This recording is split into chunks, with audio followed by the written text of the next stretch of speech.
తిరిగి BCN news కి స్వాగతం. కాకినాడ జిల్లా పిఠాపురం మండలం జల్లూరులో ఎస్సీ ఎస్టీ విద్యుత్ వినియోగదారులకు పీఎం సూర్యఘర్ పథకం ద్వారా ఉచిత సోలార్ విద్యుత్ సిస్టమ్ను జిల్లా కలెక్టర్ హరీందర్ ప్రసాద్ ప్రారంభించారు. CM Chandrababu, deputy CM Pawan Kalyan ఆదేశాల మేరకు రాష్ట్రంలో మొట్టమొదటిసారిగా జల్లూరు గ్రామంలో 72 మంది ఎస్సీ ఎస్టీ విద్యుత్ వినియోగదారులకు పీఎం సూర్యఘర్ ఉచిత సోలార్ విద్యుత్ సిస్టమ్స్ ను అమర్చినట్లు కలెక్టర్ తెలియజేశారు.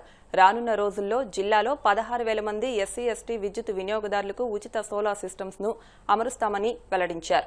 మనము పీఎం సూర్యఘర్ కార్యక్రమం ప్రారంభించడం జరిగింది.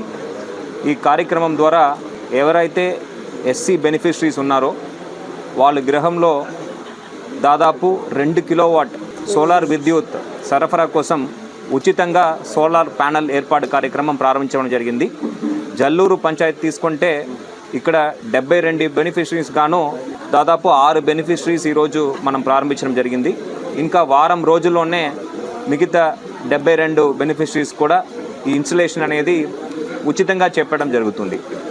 ఈ కార్యక్రమం జిల్లా వ్యాప్తంగా దాదాపు 19,000 మంది ఎస్సీ బెనిఫిషరీస్కి ఈ ఇన్స్టలేషన్ అనేది రాబోయే రోజుల్లో చేపట్టడం జరుగుతుంది.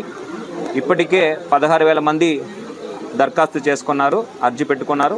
వారందరికీ కూడా కంటిన్యూస్గా ఇప్పటి నుంచి మొదలుపెట్టి రానున్న రోజుల్లో ఈ ఇన్స్టలేషన్ అనేది వాళ్ళు గృహాల్లో చేపట్టడం జరుగుతుంది. ఇన్స్టలేషన్ చేసుకోవడం వల్ల ప్రతి నెల వారు వినియోగించుకునే ఈ విద్యుత్ ఖర్చు అనేది పూర్తిగా జీరోకు తీసుకువస్తాము. ఎటువంటి ఖర్చు లేకుండా వాళ్ళు వినియోగించుకోవచ్చు. అంతేకాకుండా ప్రతి నెల 200 రూపాయలు ప్రభుత్వం వారి ఖాతాకి తిరిగి జమ చేయడం కూడా జరుగుతుంది. ఈ కార్యక్రమం గౌరవ ప్రధానమంత్రి వర్యులు తీసుకురావడం, గౌరవ ముఖ్యమంత్రి వర్యుల ఆదేశాల మేరకు ఈరోజు స్థానిక శాసనసభ్యులు, ఉప ముఖ్యమంత్రి వర్యులు నియోజకవర్గంలో ప్రారంభించడం చాలా సంతోషకరం. ప్రజలందరూ కూడా ఈ అవకాశాన్ని పూర్తిగా వినియోగించుకొని లబ్ధి పొందవలసిగా ఈ సందర్భంగా కోరుతున్నాను. కరకట్ట, పాటూరు ప్రాంతాల్లో గంజాయి సేవిస్తున్న 8 మంది యువకులను తాడేపల్లి పోలీసులు అదుపులోకి తీసుకున్నారు. వారి వద్ద నుండి 400 గ్రాముల గంజాయి ప్యాకెట్లను స్వాధీనం చేసుకున్నారు. గతంలో కూడా ఈ యువకులపై కేసులు ఉన్నాయని సీఐ వీరేంద్రబాబు తెలిపారు. అదుపులోకి తీసుకున్న 8 మంది యువకులను కోర్టులో హాజరుపరిచినట్లు ఆయన తెలియజేశారు. తాడేపల్లి పోలీస్ స్టేషన్ లిమిట్స్ లో ఒక 8 మంది గంజాయి కలిగి ఉన్న వ్యక్తుల్ని అరెస్ట్ చేయడం జరిగింది. వారందరినీ కూడా తాడేపల్లి పాతూరు గ్రామానికి చెందిన వారు. అలాగే వారిని తాడేపల్లి పాతూరు గ్రామానికి చెందినటువంటి నది కరకట్ట దగ్గరలో వాళ్ళని అదుపులోకి తీసుకోవడం జరిగింది. అందులో మొత్తం 8 మందిని అదుపులోకి తీసుకోవడం జరిగింది. 8 మందిలో ఒక అతని పేరు బండ్ల ప్రశాంత్, అలాగే ఇంకొక అతని పేరు కిరణ్, అలాగే శివశంకర్, హేమంత్, తర్వాత పవన్ కళ్యాణ్, సతీష్, జ్యోతిబాబు, మొత్తం 8 మందిని అదుపులోకి తీసుకోవడం జరిగింది. వీళ్ళందరి దగ్గర ఒక్కొక్కరి దగ్గర 50 గ్రామ్స్ గంజాయి కలిగి ఉన్నారు. ఈరోజు మధ్యాహ్నం టైంలో వాళ్ళని అరెస్ట్ చేయడం జరిగింది. అయితే వీళ్ళందరూ కూడా ఈ గంజాయిని విజయవాడకు చెందినటువంటి చేతన్ అనే వ్యక్తి దగ్గర వీళ్ళు గంజాయి కొని తీసుకొస్తున్నారు. అతని దగ్గర ఎక్కువ మొత్తంలో గంజాయి ఉన్నదని చెప్పేసి చెప్తున్నారు. అతని కోసం ప్రయత్నం చేశాము. అతను పరారీలో ఉన్నాడు, అందుబాటులో లేడు. ముఖ్యంగా తాడేపల్లి పోలీస్ స్టేషన్ పరిధిలో ఈ గంజాయి మీద మా గౌరవ ఎస్పీ శ్రీ వకుల్ జిందాల్ గారు, అలాగే మా గౌరవ డిఎస్పీ శ్రీ మురళీకృష్ణ గారు ఆధ్వర్యంలో ప్రత్యేకంగా టీంను పెట్టేసి నిఘా ఉంచి వీళ్ళని పట్టుకోవడం జరిగింది.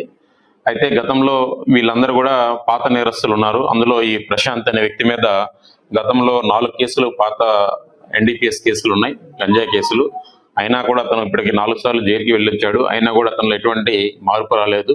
రిపీటెడ్గా అతను నేరాలు చేస్తానున్నాడు. అలాగే పవన్ కళ్యాణ్ అనే వ్యక్తి మీద విజయవాడ పరిసర ప్రాంతాల్లో సుమారు 6 కేసులు ఉన్నాయి.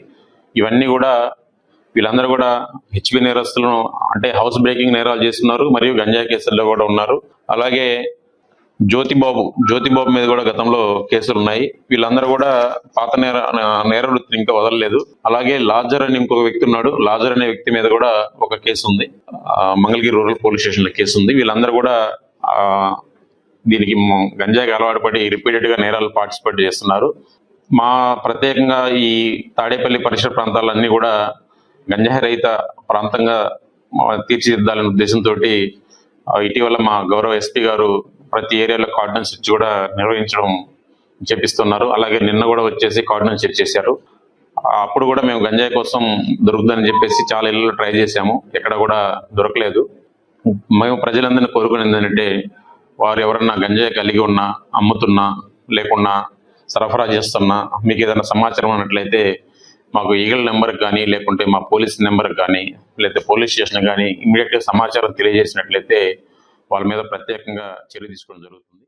తిరుమల శ్రీవారిని ప్రముఖ గాయకుడు మనో దర్శించుకున్నారు. వీఐపీ విరామ దర్శన సమయంలో కుటుంబ సభ్యులతో కలిసి స్వామివారి సేవలో పాల్గొని మొక్కులు చెల్లించుకున్నారు.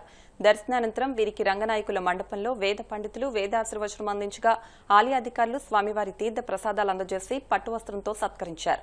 ఓం నమో వెంకటేశాయ. కలియుగ దైవం ఆ స్వామి ఆశీస్సులు అందుకోవడానికి ఎన్నిసార్లు వచ్చినా తనివి తీరదు. మళ్ళీ వారిని చూసే భాగ్యం కలిగింది, చాలా సంతోషం. మనకి రాజధాని వచ్చింది, ఎంతో ఆనందం అమరావతి. ఈ సందర్భంలో ప్రజలందరూ ఆనందంగా ఉండాలి, బాగుండాలని చెప్పేసి 40 సంవత్సరాలుగా పాటలు పాడి మిమ్మల్ని అందరినీ అలరించే అవకాశం ఇచ్చిన స్వామివారికి ధన్యవాదాలు తెలియజేసుకుంటూ మిమ్మల్ని అందరినీ కలిసినందుకు మీడియా మిత్రులందరికీ మరొక మారు ఆ స్వామి ఆశీస్సులు తెలంగాణ తెలుగు ప్రజలందరికీ, ఆంధ్ర ప్రజలందరికీ ఉండాలని ఎక్కడున్నా సరే మనస్ఫూర్తిగా కోరుకుంటూ ఓం నమో వెంకటేశాయ. అదివో అల్లదివో శ్రీహరివాసము 10,000 శేషుల పడగలమయము. అదివో అల్లదివో శ్రీహరివాసము. ప్రతి సౌకర్యం కూడా చాలా ఆనందంగా ఉంది, ఎంతో అద్భుతంగా చాలా మెరుగ్గా చేస్తున్నందుకు అధికారులందరికీ మరొక మారు ధన్యవాదాలు తెలియజేసుకుంటున్నాం. వార్తలు ముగించే ముందు ముఖ్యాంశాలు మరొకసారి. అధునాతన ఫైర్ టెండర్ వాహనాలు, పరికరాలను ప్రారంభించిన సీఎం చంద్రబాబు. అగ్నిమాపక శాఖను దేశంలోని ఇతర రాష్ట్రాలకు ఆదర్శంగా తీర్చిదిద్దుతామని స్పష్టీకరణ.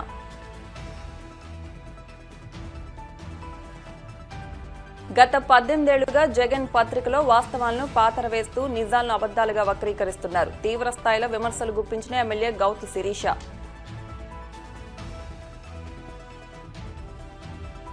రాధాకృష్ణ మహిళలను ఉద్దేశించి రాసిన వ్యాఖ్యలు కరెక్ట్ అని చంద్రబాబు, పవన్ అంగీకరిస్తారా? మండిపడ్డ వైసీపీ అధికార ప్రతినిధి పుత్తా శివశంకర్.